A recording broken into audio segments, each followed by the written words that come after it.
So today we are here talking with Peter Lopez, who is an MCJ grad, spring 21. Is that correct? Yep. Right. And digital major. And he is currently a digital content producer over at KMPH Fox 26 here in Fresno. So thank you for joining us and answering our student questions. And Thank like you I for said, that having was a me. total broadcast introduction there with the head bob and everything. We'll start with the easy questions. Who are you and what do you do? Cool. So my name is Peter Lopez, and as you mentioned, I am a recent grad from Fresno State. I majored in print initially, but then it transitioned to digital, which makes more sense given the state of print, if I may say. Let's see. I am, as you also mentioned, a digital content producer with KMPH Fox 26 News here in Fresno. I basically operate the station's website. I'm in charge of their social media channels, basically whatever social media channel you can think of, I'm running it or trying to, with the help, of course, of others. And born and raised in Fresno, married, 34, homeowner, no pets, no kids, but hopefully soon. Excellent. So how did you decide to focus on digital? You said it was print and then it became the major, just organically became digital. So obviously that played a part of it, but how did you decide on print as opposed to any other form of journalism? And I guess journalism in general, what attracted you to that? So print, I would say, has been my heritage. When I first started going to Fresno City College, I was a reporter for the Rampage, which is the newspaper there at the college. I got promoted to entertainment editor, and then I just fell in love with writing and reporting about entertainment, talking to people, doing interviews. And I just sort of ran with that. And then when I got to Fresno State, I actually changed my major to be a broadcast major, but I couldn't deal with a class that had script writing. And I took the class thinking that it was writing scripts for broadcast, but it was like a movie script thing, and I just couldn't get with it. And I was like, what does this have to do with journalism? And so I totally went to an advisor and switched to print. It got switched to organically got switched to digital, which again makes sense. And then, that's sort of where I went with it. So how'd you end up in TV? I sort of just took the first thing that I could, as I'm sure all grads know, like you need to start working. There's no more school, there's no more homework. So you need to get out there and start getting your hands dirty. I put in an application with KMPH Fox 26. A good pal of mine, Liz Gonzalez, helped me out with that, as did you, Carrie. And I got the job there, and I've been there ever since. And it's been a ride. So how did you start that process? You kind of touched on it. You had a connection there. Yeah. So I learned very early on, even like I would say basically when I was going to Fresno City, you need to network. You need to talk to people. You need to be a nice person. Check your ego, leave all that at home. Don't take that with you, but you just have to talk to people. I started reaching out to Corn Hoggard at ABC 30 just to pick his brain on Twitter. And he's a very nice person. And he was responding to all of my messages, and it sort of helped me kind of get used to not only reaching out to random people, but also, getting a feel for just reaching out in general. I just started talking to people, and it sort of opened doors. But networking was a big thing because people got to know who you are. They're not gonna, it helps to know somebody. It's who you know, not what you know. And I'll give you guys a hint. The two people in the boxes here, you know them now, and we can help you network. Yes. So it's a good way to start. Use your resources. What are some good places to network? Social media, for sure. Everybody's on Twitter. I would say gravitate mostly towards Twitter. Facebook, everyone's on Facebook, but I don't feel like it has that vibe for networking. I could be wrong. I'm sure the experience is different for other people, but for me, Twitter is my go-to for reaching out to folks and getting information and learning about new things. So go to Twitter. It's easier. What has been the most surprising or interesting or otherwise unique aspect of working professionally as opposed to at Fresno State or Fresno City College or any place else? You get paid for it. I had this sort of like humble moment where I was, when you're in school and you're doing homework and you're doing reports for classes, you tell yourself like, dang, I can't wait until I can actually do this to get paid for it, because you're putting in the work, you're putting in the time, the effort, etc. But you're just getting that grade, and the grade is great, obviously, because it progresses your career academically. But when you finally get to do that, and you get paid for it, it feels great. And of course, you don't just do it for the money, but it's a whole nother experience, it's a whole nother feeling. But it's fantastic. What does your typical day look like? I know Oh typical man, is yeah. a weird term in news, but Yeah. Geez. First thing I do is I check my email. You gotta know who's reaching out to you, and then you have to, obviously answer those mandatory emails that you get every day. And then I hit the web. What am I gonna write about today? And then I also look at our content bank, like what needs to be posted to the web, what needs to go on social media. And then once you're caught up, which sometimes you're never caught up, you start honing your craft. So then you're thinking about things that you can do for the future, what needs tidying up, how do you do this on Photoshop, or how do you run this on Premiere? And you just try to get better and better and better. But generally, yeah, my day is just get in my chair, check my emails, write for 7 hours, and then just see what else needs to be done, basically. what are you writing? Are you doing original reporting? Are you taking things that the broadcast folks bring in? Are you doing press releases? What are your stories? It's right now, it's a lot of just taking what the community needs to know and sort of sending that back out to them. So it's things that we're getting from agencies. So if there was a recent homicide case, or if there was a DUI accident, that's things obviously that the community needs to know. So I'm getting that information and I'm sending it right back out, but making it a little easier because Cop Talk isn't that fantastic. I would like to start dipping my toes into original content as far as like reaching out to folks, and that kind of thing. That's what I was trained to do at Fresno State. That's what I'm equipped to do. It's just because the business is so fast paced, you don't really get a lot of time to do that. Like I mentioned earlier, you get about an hour to pick and choose how you want to spend that hour. And sure, you could spend that hour reaching out to sources and or cultivating sources or creating your own unique content, or you can focus on the things that you already know how to do and how to make them better. How big is the digital team there, more or less? It doesn't have to be. Right now, 2 people. Okay. Obviously, the reporters help out too with the web, but people who are hired to write content in a digital format at the station, it's just me and another coworker. So every station is different. I hear others have teams. It's just for us right now, I think we're really doing a great job with just 2 people. Do you see that expanding in the future?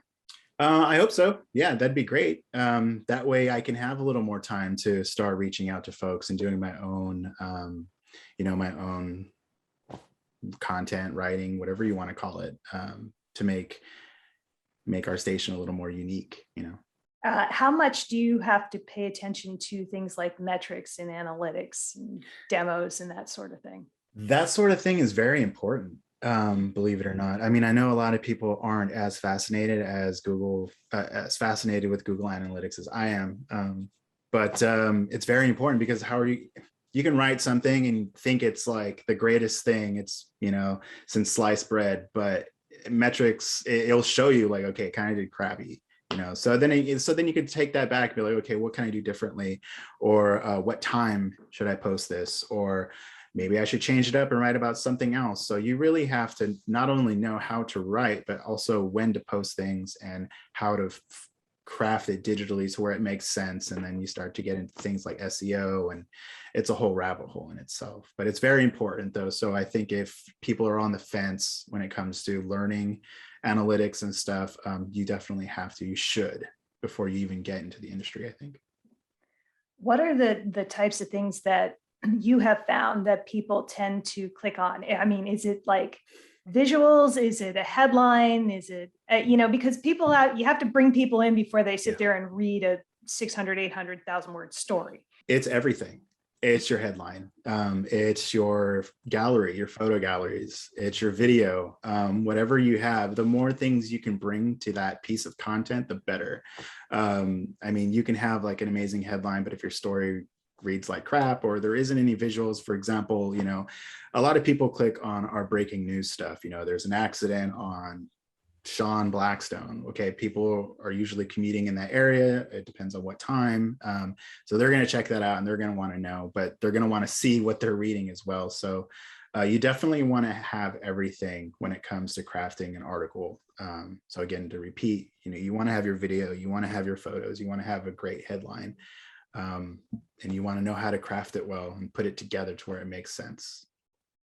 How much of that stuff ends up on social, on Twitter, on Facebook? As much as possible, you know, I mean, if I'm the only one who's running the web, it's kind of like I have to do all that. And so it's kind of like, okay, I have to spend X number of minutes putting it on the site, throwing everything that I mentioned into that. And then I have to move all that over to social and do that. So for the most part, I would say realistically, like 70% goes onto social channels. If I can, of course. If you can. Yeah, you said it was faster paced than print digital, which Yeah. is Yeah, it is. Because from what I've gathered, learning when it comes to print and broadcast is print is very much like, okay, I could be completely wrong, but from what I've gathered is that like, okay, you go and you grab your story, you do your interviews, you have maybe a day or two to kind of write it and then send it off, and then it gets sent to the desk and then they edit, blah, blah, and then they send it to print. Broadcast, it's like you have minutes to get that story up, to throw those images up, to throw the video up, you have to edit it yourself. You know, it has to be perfect before you hit publish. And that's what I've noticed too about broadcast is like, you know, if there's only two people and I'm the only one writing on that shift, it's like there's really no editor. So I have to read my copy before I even click publish. So it's pretty intense. how helpful is AP style? Everyone's style is different, but AP style, I would say, is still important. I'm still an advocate of AP style. You work for Sinclair. Is there a lot of sharing of content from station to station? I mean, are you getting stuff from, I'm from Portland, there's a Sinclair station up there. I mean, are you getting stories from Oregon and Washington and wherever else and putting them and then sending those off to other places too? Yeah, absolutely. So we have a license, I believe, with the Associated Press. So we get some of our content from AP. We do get a lot of content from our sister stations. For example, Como, I think, is one in up there. In Seattle, and then, yeah. right. And then Bakersfield Now, we get some content from them. So pretty much we try to reach out to get content that's Central Valley, localish, sort of. California, I guess you would say, is local because, you know, it's California. But yeah, we reach out to them all the time when we get video. You know, there's chases that are happening in Los Angeles. It's like, oh crap, let's get that on our site, let's get that on social. And so we'll reach out to them, and then more often than not, they're willing to share it. Is most of what you put up almost hyper local in nature? It's very, you know, Fresno-y area specific. I mean, obviously it's a little beyond Fresno, but just this area as opposed to national news, or, you know, how do you handle things like national news or international news? So that sort of stuff we'll get again from the Associated Press. If there's something that the president's talking about, more than likely we'll write it, because we're going to put that on our site, and then we're going to have that Facebook Live feed on our site. So we'll generate that content. Let's see, like the Gabby Pepito thing that happened recently, that was big, right? So we're going to write that ourselves. But little things, not so little things, but things that happen in like China, or there's an explosion somewhere, more than likely AP is going to syndicate that to our website. So that's generally how we handle national things. The reporters do national packages, you know, for sponsorships, or there's like a promotional thing that Sinclair wants to run, and so they take care of that. But generally, when it comes to like national things, we mostly get it from AP. So you networked and you got this job pretty darn quickly. Yeah. For people who are coming up on graduation, or who may even not be coming up on graduation, who might still have a year or two left, Mhm. what should they be looking for when they are applying for jobs? I mean, what do you know now, I guess, that you would be looking for if you were applying for a gig? I mean, I would check out the qualification requirements for job listings. Let's say, for example, KMPH is your favorite news station. Figure out how we do things. How do we report on TV? How do we write on our website? How do we post on social media? What do our thumbnails look like? That sort of thing. So you're going to want to gravitate towards your favorite news station or outlet and see how they operate, because it doesn't make any sense for that outlet to hire you if you have no idea how they do things. So you at least want to get a little taste of what they do. But you should definitely be doing that. But then again, it really does come down to networking and talking to people. And I can't emphasize this enough: be a nice person. If you're a jerk and you walk into this news station, you think you're high and mighty, no one's going to care about you. So, and I only say that because, it's true. And I don't want anyone's feelings to be hurt on their first day. You're a newbie, get with it, basically. This is also a very small business. We all Yes. know each other. I used to compare it to the Kevin Bacon game. I've found out most of my students don't know what the Kevin Bacon game is, because I'm a little bit older than most of them. But basically, we all know each other in some way, shape, or form. Yeah. I worked with Monty Torres 20 plus years ago in Fort Myers, Florida.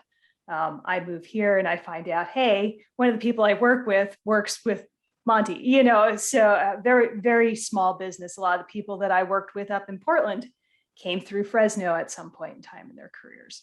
Mm-hmm. We all know each other. So if you do start with a reputation that's not the greatest, word gets out quickly. And it's not that we're trying to be mean or anything, but No, we all but yeah. talk too. So Yes. that's that's the other thing. Yeah, we're all connected. So I do have a number of students who are interested in sports, and I know that's not necessarily your niche, but do you have any advice for people looking at sports or looking at news or looking at any other specific, area? Yeah. So the thing about broadcast, from what I've gathered, is you need to be the jack of all trades. You need to know how to write. You need to know how to record your own video, whether that's being done on a JVC camera or being done on your mobile device or a tablet, whatever. You need to know how to reach out to folks and network, of course. But you need to be a jack of all trades, because you can't just go in thinking, oh, I'm going to go cover this Fresno State football game and that's going to be it. It's like, no, you're going to have to record that video. You're going to have to do your own interviews. You're going to have to come back to the station and write up what you experienced and have to post it on the web. So don't think you can just go to a sports event, think that you can just cover it and do a couple of live shots and call it a day. It doesn't work like that. Do you guys do a lot of live streaming type things, and does that go through you, or is that done separately from the two of y'all who do the digital things? Yeah, we do a lot of live streaming. Whenever there's unfortunately an accident and we got a camera guy or a photog that's down there, we're going to go live. We're going to show people what it's like being there, because obviously folks are on their phones at work and they want to see what's happening. So we do that. We do a lot of live streaming when it comes to breaking news or even fun stuff. Like if there's something opening around town, we're going to throw that on our digital platforms as well, because not everyone has cable or anything like that. Everyone has a cell phone and everyone's on Facebook, so makes it easier. And all that goes through you? Yeah, or my coworker Steve. Right. Yeah.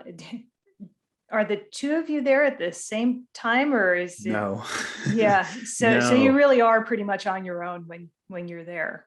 Yeah, flying solo for the most part, but I do get a lot of help though. A lot of the producers are writing scripts, and I'm able to sort of craft that in my own way, and throwing that up on our website. And the reporters, they help out a lot too. So I do say that, like, I'm by myself, but I'm technically not, because everyone at the station knows how to write, and everyone at the station is more than willing to help out, which they do all the time. So I'm grateful for that.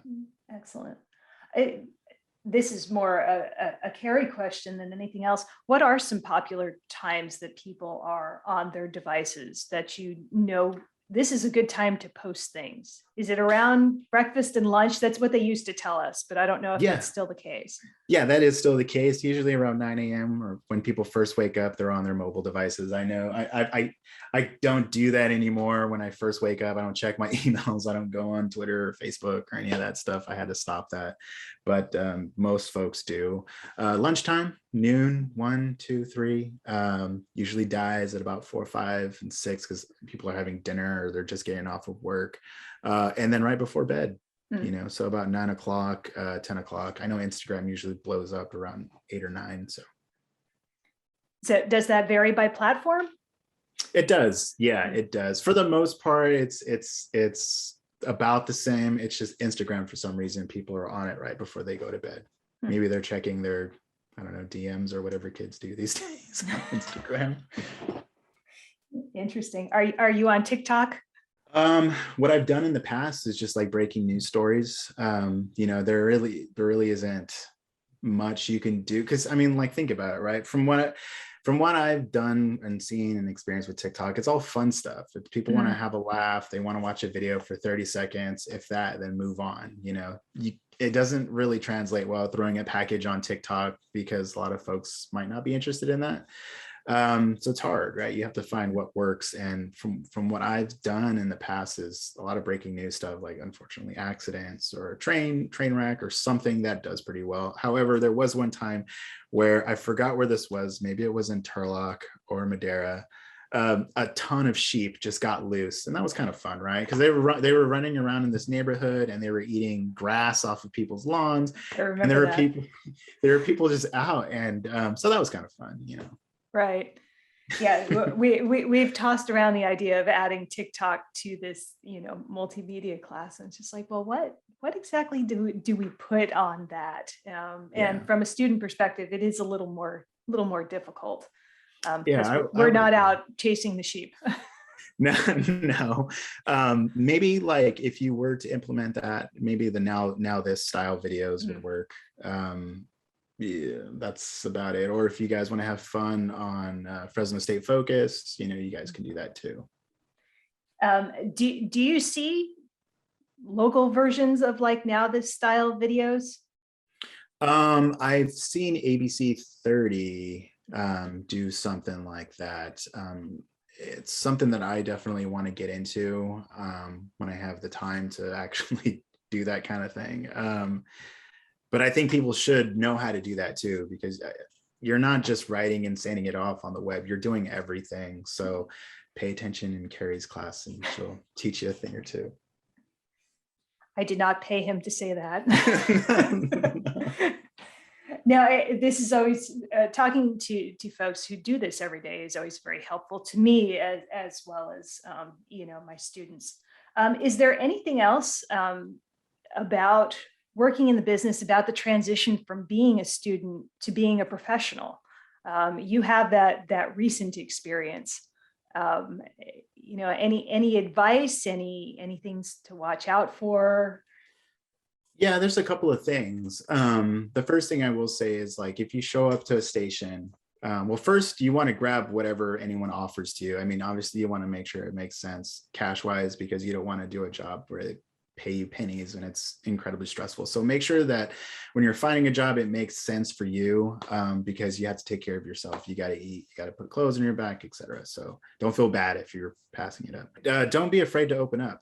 When you get to a spot, for the first month, I swear I didn't talk to anybody. I was such a hermit. And then people started nudging me and they kind of broke me out of that shell. So I really appreciate that. So make sure that you're still the outgoing person. If you are an outgoing person or an outspoken person, make sure you speak up. If there's something that's sort of troubling you, you got to talk about it and you got to let it out. Make sure you network, and make sure you're looking at, again, job postings and stuff, so you know what you're getting yourself into. Make sure you know how to do everything. Don't just think, again, can't say this enough, that you're just going in to write, or you're just going to go and cover a sports event. You need to know how to do everything from cutting video to audio and everything like that. But then also don't feel like you're stuck at a spot. I know that sounds kind of weird, but for me, it's like, this is a way to get your foot through the door. I'm gonna I love my job. I don't see myself going anywhere, anytime soon, at least. So don't feel like you're forced to stay at a spot. You can put in a year and then head to where you want to go. And that's the beautiful thing, is you're in at least in the broadcast world, you're able to go anywhere. If you want to transfer to Hawaii and there's a job opening over there and you land your job interview, see you later, enjoy the beach on your days off or whatever, so if you want to move to the city, like you want to go to San Francisco or Seattle, wherever, you're not stuck locally. It's just sort of where you get your foot through the door, and some people just stay, but don't feel like you have to. And that is good advice there. We try to stress that mainly for broadcast folks, but it works for digital and anybody else too. Mm-hmm. I had my first job in Florida. Not really where I wanted to go, not where I wanted to be, but I got my time in, and then I moved to Oregon, and I was there for almost 18 years, and I loved it. So you get the experience, and then you go where you want to, or you stay where you are. So right. That is a beautiful thing about this business. Yeah, you want to also make sure that you're learning as much as you can when you finally get to a station. My day mostly consists of writing and putting things on the web, but when duty calls, you have to jump at it when you can. There was a time where our we didn't have anyone running teleprompter. I don't know anything about teleprompters, and so I got like a 2-minute crash course on how to do it. And all it really is just a dial. You turn it and you follow the reporter. But I was so nervous. So you have to make sure that you're just like willing to help out whenever you can, however you can. Not only for the grade of like the station or where you're working, but also for yourself, because that's something you can throw on your resume. I can say I'm officially a qualified teleprompter person. So. I did not roll the words backwards. No. Excellent. Because broadcast hours are sometimes a little on the wonky side, what is your shift, just out of curiosity? So I am a Thursday through, oh my gosh, I have Friday, Saturday off. So basically the other days I'm working. I'm working the night shift. So it's 2:30 to 11:15. Some people are Monday through Friday. Some people, the schedules are different. And that's the thing, is your schedule is going to change whether you like it or not. And you have to just sort of take it. So don't feel like, oh, this is going to be great. I'm going to get this new job and it's going to be 9 to 5, Monday through Friday, and I'm going to have holidays off. Like, it's not going to work like that. Holidays aren't a thing, by the way. Mm-hmm. You're going to work holidays and get used to it. Mm-hmm. As you move up the ladder, you can sometimes negotiate some of those off, but that's right. Yeah. But yeah. And then, in some places, well, since you do the digital side, if you are on the air, there are people who go to work at 3 o'clock in the morning. I'm married to one of them. We work with a few of them. And then people are there until midnight, essentially. Yeah. Mm-hmm. Yeah, it's like between midnight and 3, you have like an assignment desk person, and otherwise there's people there all hours of the day. There's definitely someone showing up at like, I believe 1 or 3 in the morning, mm-hmm. running the desk, getting mm-hmm. content for the AM show and the PM show. And yeah, it's insane. I didn't know for a long time there was someone coming in at 1 a.m., but someone's got to do the job. Mm-hmm. Someone's got to do the job. News does not stop because most normal people sleep overnight. Yeah. But it is an interesting and exciting job, and you get to see all the things that are happening first, and you get to share them with everybody, which is a pretty cool thing. Yeah, there's a lot of pressure too when it comes to getting that stuff out there. And we're all I would say we're all pretty competitive in the industry, and we want to be first, but we also want to be accurate. You don't want to send something out and something's misspelled, or you've got this location wrong. And that's probably another thing your students should know and be prepared. Like, you're going to make mistakes. It just happens. You know, you're going to make mistakes in areas where you have no control of, like editing. You know, we have these things called push alerts. And I remember when I first started, I was so nervous because, again, it's so fast paced, and I obviously never worked in the industry and it was so new to it. So I'd kind of mess up. You know, I'd misspell things, or I would say things are here when they're actually over here. And those push alerts, you can't edit them. It's like, once they're gone, that's it. And 80, I don't know, our Twitter following, for example, is like 888,000 or something. Let's just say 88,000 people just saw my screw up. So that sort of thing is going to happen. I can guarantee you're not going to get everything 100% on the spot. So don't feel bad. You know, don't beat yourself up over that. Mistakes happen, but you want to learn from them. That's the important thing, is you learn from your failures. And if you don't learn from those, then you're kind of in trouble. Yes. And if you can correct it, obviously you will. Yes, of course. Yeah. Yeah. But should. Twitter doesn't have an edit button yet. No, I heard somewhere there's like a premium service that's supposed to come out where you might be able to do that edit. And I'm not gonna lie, I'm probably gonna cough up the $5 or something just to have it, or whatever it costs. Right. Well, we'll see if I'll believe it when I see it, is pretty much what it comes down to. Right. But excellent. Well, thank you very much, Peter. This has been it's been good seeing you again. And this has been very enlightening. I can say that one of the there is another digital journalism major who's actually signed up for this class next term too, and I was very happy to see that. And if I remember correctly, you took my news video class too. I took all of your classes, Kate.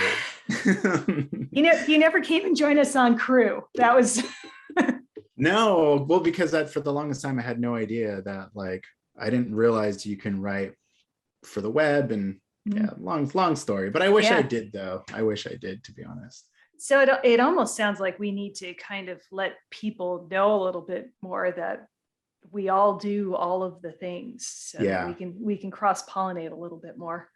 Yeah, definitely. You know, if you have students who are just going in there and they're like, oh, I'm going to edit video, that's what I want to do. Learn more other than that, obviously. You learn how to run the boards and the lighting and the cameras and all that other good stuff. So don't just focus on one thing. You have to do everything. And it's fun. Sometimes you find out that you like doing something that you didn't know you were going to like doing. Like teleprompter. Yes, I've converted a couple of directors who didn't think that was what they wanted to do. So it's fun stuff. It's a fun business. All right, I'm guessing you are working this afternoon. Yes. Since it's not Friday or Saturday yet. No, I will be at work later. So head over to KMPH.com. There you go. Follow Peter on Twitter. Yeah, if your students have any questions, like I tell everybody, just reach out. It's what is it, at Peter Lopez 05 rather. Send me a DM. Just if you have questions and you need me to look over something, you got an assignment, you got a Google Doc, I can read it over, whatever. Reach out. I don't care what time. I might take a minute to respond back because I might be doing things, but feel free. I mean, I'm here to help you guys, to get you guys where I work. So don't be scared. Excellent.